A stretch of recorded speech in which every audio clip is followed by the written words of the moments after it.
ನಮಸ್ಕಾರ ನನ್ನ ಪ್ರೀತಿಯ ವೀಕ್ಷಕರೇ, ನಿಮಗೆಲ್ಲ ಪ್ರೀತಿಯ ಸ್ವಾಗತ. ಸ್ವಾಮಿ ಹೇಳಿ ಸ್ವಾಮಿ, ಇಲ್ಲಿಂದ ಮಹಿಮೆ ಏನು? ಇಲ್ಲಿ ಆಂಜನೇಯ ಸ್ವಾಮಿ ದೇವಸ್ಥಾನ ಆಂಜನೇಯ ಇಲ್ಲೇ ಸಿಕ್ಕಿರೋದು. ಇಲ್ಲಿಂದ ಬಿದ್ದನ್ ಮಂತ್ರ ಅಂದರೆ ಇಲ್ಲಿ ಕರ್ನಾಟಕ ಸ್ಟೇಟಲ್ಲಿ ಎಲ್ಲೂ ಈ ಥರ ಇಲ್ಲ. ಇದೊಂದು ಬಿಟ್ಟರೆ ಇಲ್ಲಿ ಮೇಲೆ ನೋಡಿ ತೆರೆ ಇಲ್ಲ. ಬಿಸಿಲೇ ಒಣಬೇಕು, ಮಳೆಯಲ್ಲೇ ನೆನಿಬೇಕು ಅಂತ ಇಲ್ಲಿನೇ ಒಂದು ಸ್ಥಳದ ಮಹಿಮೆ. ಇಲ್ಲೇನಪ್ಪ ಅಂದರೆ ಏನಕ್ಕೆ ಕೋರಿಕೆ ಇರೋ ಎಷ್ಟೋ ಜನಕ್ಕೆ ಒಳ್ಳೆಯದಾಗಿದೆ, ಸಂಧಾನ ಪ್ರಾಪ್ತಿ ಆಗಿದೆ.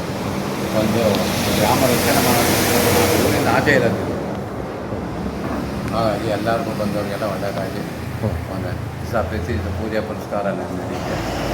ಇಲ್ಲಿ ಗಂಟೆ ಕಟ್ಟಿರೋಂಥ ಉದ್ದೇಶ, ಗಂಟೆ ಅಂದರೆ ಕೆಲವರು ಅರಕೆ ಮಾಡ್ಕೊಂಡಿರ್ತಾರೆ, ಒಳ್ಳೆಯದಾರ ಕಟ್ಟಿದ್ದಾರೆ. ಈ ಗಂಟೆಗಳು ಕಮ್ಮಿ ಮಾಡಿಬಿಟ್ಟಿದೆ, ಎಲ್ಲ ಕಿತ್ಕೊಂಡು ಹೋಗ್ತಿದ್ದಿಲ್ಲ, ಲಾಕ್ ಮಾಡೋಲ್ಲ. ಅದೇ ಪೂಜೆಗೆ ಬೇರೆ ಏನಾರು ಒಂದು ಆರಿಂದ ವ್ಯವಸ್ಥೆ ಒಂದೇನೋ ಕೂಡ ಅವರ ಹೆಸರಿನಲ್ಲಿ ನಾವು ಪೂಜೆ ಎಲ್ಲ ಪುರಸ್ಕಾರ.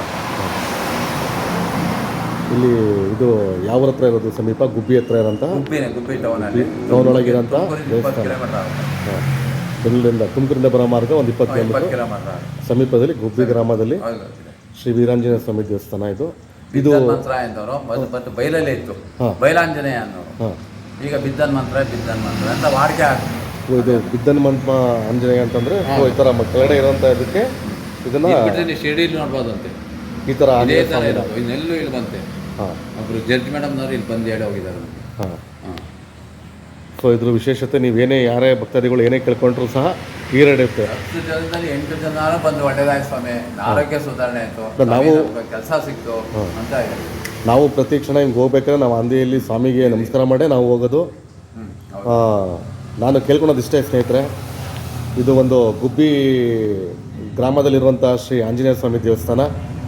ಬಂದು ಒಮ್ಮೆ 200 ವರ್ಷ ಆಗಿದೆ. 200 ವರ್ಷ ಇತಿಹಾಸ ಇದೆ ಈ ದೇವಸ್ಥಾನಕ್ಕೆ. ನೀವು ಒಂದ್ಸಲಿ ಈ ದೇವಸ್ಥಾನಕ್ಕೆ ಭೇಟಿ ಕೊಡಿ ಅಂತ ಕೇಳ್ಕೊಳಕ್ಕೆ ನಾನು ಇಷ್ಟಪಡ್ತೀನಿ. ಇವರು ಈ ದೇವಸ್ಥಾನದ ಅರ್ಚಕರು, ಗೋಪಾಲ್ ದೀಕ್ಷಿತ್ ಅಂತ ಇವರು. ಸ್ನೇಹಿತರೆ, ಇದು ಗುಬ್ಬಿ ಮತ್ತು ತುಮಕೂರು ಮಾರ್ಗದಲ್ಲಿರುವಂತಹ ದೇವಸ್ಥಾನವಿದು. ತುಂಬ ಚೆನ್ನಾಗಿದೆ ದೇವಸ್ಥಾನ. ಇದು ಬಿದ್ದಾಂಜನೇಯ ಸ್ವಾಮಿ ಅಂತ ಕರೀತಾರೆ ಇದನ್ನು. ನಿಮ್ಮ ಯಾವುದೇ ಥರದ ಕಷ್ಟಗಳಿದ್ದರೂ ಸ್ವಾಮಿ ಹತ್ರ ಕೇಳ್ಕೊಂಡ್ರೆ ನಿಮ್ಮ ಕಷ್ಟಗಳೆಲ್ಲ ಪರಿಹಾರವಾಗುತ್ತದೆ ಅಂತ ಅದ್ಭುತವಾದ ಒಂದು ಶ್ರೀ ಆಂಜನೇಯ ಸ್ವಾಮಿ